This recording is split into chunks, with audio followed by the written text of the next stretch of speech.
చంద్రబాబు గారు safe passage divert చేసే ప్రయత్నం చేస్తే ఈయన వచ్చి మళ్ళీ పాపం ఆయన లాక్కొచ్చారు అంతే. అంతేనా? బేసిక్గా లడ్డూలు ఎప్పుడైతే కాలితే ఈ కొవ్వు లేదని తేలిందో దెన్ ఫస్ట్ డిఫెన్స్లో పడింది తెలుగుదేశం. దాన్ని కంట్రోల్ చేసి లేదు లేదు కెమికల్ నెయ్యి అయినా కలిశారు కదా అన్నటువంటిది చెప్పుకొచ్చారు. అయితే పబ్లిక్లో అది పర్సెప్షన్ మారేటప్పటికి స్వయంగా చంద్రబాబు గారే మాట్లాడే ప్రయత్నం చేశారు.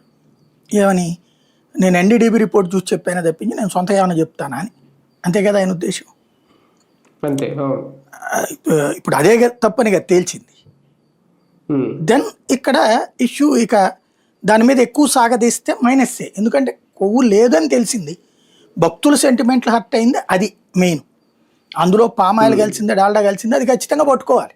అయితే దాన్ని తీసుకొచ్చి జగన్ కలిపిడు అప్పుడు ఏం పాయింట్ రైజ్ చేసింది, వాళ్ళు కావాలని క్రిస్టియన్ కాబట్టి హిందువుల మనోభావాలు దెబ్బతీయడం కోసం జగన్ కలిపాడని చెప్పే ప్రయత్నం చేశారు వాళ్ళు.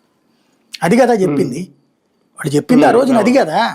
కావాలని హిందువుల్ని సైకలాజికల్గా దెబ్బతీయడానికి వెంకటేశ్వర స్వామితో పెట్టుకున్నారు ఇల్లు అనేటటువంటి చెప్పే ప్రయత్నం చేశారు వాళ్ళు. అది ఇప్పుడు ఫెయిల్ అయ్యింది. ఇక దాంట్లో సింథటిక్ నెయ్యి లేకపోతే అసలు నెయ్యే లేకుండా ఇలాంటి ఎన్ని చెప్పినా జనం దాన్ని అదే అది ఆశించినంతగా ఆయన ప్రయత్నించారు. కానీ జనం అది లైట్ తీసుకుంటారు. ఎందుకంటే